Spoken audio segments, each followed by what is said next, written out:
Hello అండి, నమస్తే. ఈరోజు రెసిపీ వచ్చేసి చేపల పులుసు. సో ఫస్ట్ మనం చేపల్ని మంచిగా కడుక్కొని దాంట్లో ఉప్పు ఇంకా పసుపు వేసుకొని మంచిగా మిక్స్ చేసి పక్కన పెట్టేసుకోవాలి.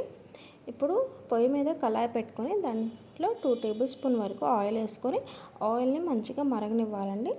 తర్వాత ఇప్పుడు మనం పొయ్యిని సిమ్లో పెట్టుకొని మనం ఉప్పు పసుపు వేసి కలుపుకున్న చేపలు ఉన్నాయి కదా, వాటిని ఒక్కొక్కటిగా ఆ పొయ్యిలో ఉన్న కడాయి మీద వేసుకోవాలి.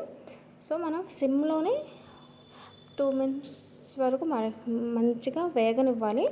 తర్వాత ఒక్కొక్కటి వేగాక తర్వాత ప్రతి 2 మినిట్స్కి ఒకసారి అది తిప్పుతూ మనం 5 to 6 మినిట్స్ వరకు ఈ చేపల్ని వేగనివ్వాలండి. సో అది వేగేలోపు నేను పక్కన కొంచెం చింతపండు తీసుకొని అది వేడి నీళ్ళు కడుక్కొని నానబెట్టుకున్నాను. ఇప్పుడు చూసారు కదా చేపలన్నీ ఎంత మంచిగా వేగిపోయి ఉన్నాయో.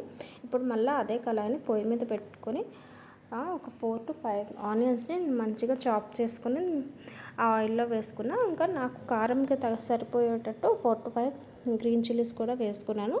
సో మీకు కొంచెం ఎక్కువ కావాలంటే ఇంకా 2 ఎక్స్ట్రా వేసుకోవచ్చు.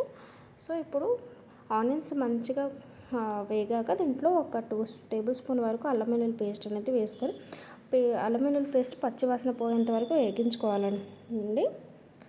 తర్వాత ఇదే టైంలో నేను ఒక 4 to 5 పెద్ద టమాటా ముక్కలు ఉంటాయి కదా, అది గ్రైండ్ చేసుకొని ఆ మిక్స్చర్ అనేది దీంట్లో వేసుకొని కొంచెం పైన సాల్ట్ వేసుకొని మంచిగా మగ్గించుకుంటానండి. ఒక 2 మినిట్స్ హై ఫ్లేమ్లో ఫస్ట్ ఉంచుకొని మగ్గించుకుంటాను. తర్వాత దీన్ని లో ఫ్లేమ్లోకి మార్చుకొని ఇంకో 2 to 3 మినిట్స్ వరకు మగ్గించుకోవాలండి.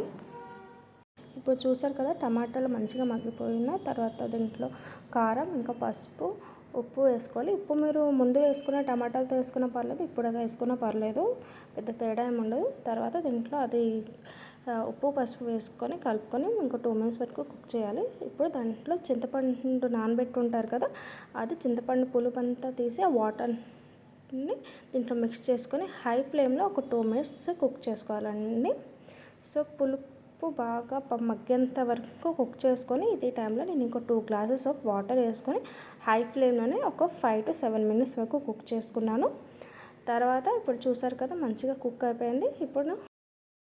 ఇప్పుడు మనం పొయ్యిని సిమ్లోకి మార్చుకుందామండి. ఇప్పుడు మనం దీంట్లోకి ఫస్ట్ గరం మసాలా ఒక 1 టేబుల్ స్పూన్, ఇంకా కొరియండర్ పౌడర్ వచ్చి ఒక 1 టేబుల్ స్పూన్, ఒక క్యూమిన్ పౌడర్ వచ్చి ఒక 1 టేబుల్ స్పూన్, ఇంకా ఫిష్ పౌడర్ వచ్చేసి ఒక 2 టేబుల్ స్పూన్ వరకు వేసుకొని మంచిగా కలుపుకోవాలి.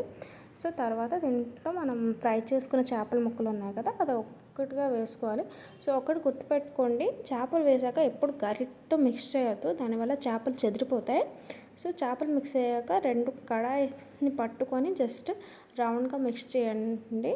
సో ఇప్పుడు వీడియోలో నాకు చూపించడం కుదరదు, ఎందుకంటే ఒక చేత్తో ఫోను ఇంకో చేత్తో గరిటతో అవ్వదు కదా, అందుకే మీకు ఐడియా ఉంటుంది. సో జస్ట్ చేత్తోనే తిప్పండి. సో ఇప్పుడు టైంలో సాల్ట్ గట్ట చూసి కూడా ఇప్పుడు మనం మిక్స్ చేసుకుంటే అవుతుంది. ఇంకా నేను స్వీట్నర్ కోసం షుగర్ అనేది యాడ్ చేశాను, మరి బెల్లం కూడా వేసుకోవచ్చు. గ్లాస్లో కొత్తిమీరని సన్నగా తరుక్కొని వేసుకొని మూత పెట్టేసుకుంటే మన చేపల పులుసు అనేది రెడీ అయిపోతుందండి. సో చూసారు కదా ముక్కలు కూడా చెదరకుండా బాగా కుక్ అవుతాయి. సో దీంట్లో మనం మిస్టేక్ చేస్తుంటే వీడియోని లైక్ చేసి ఛానల్ని సబ్స్క్రైబ్ చేసుకోవడం మాత్రం. Thank you for watching.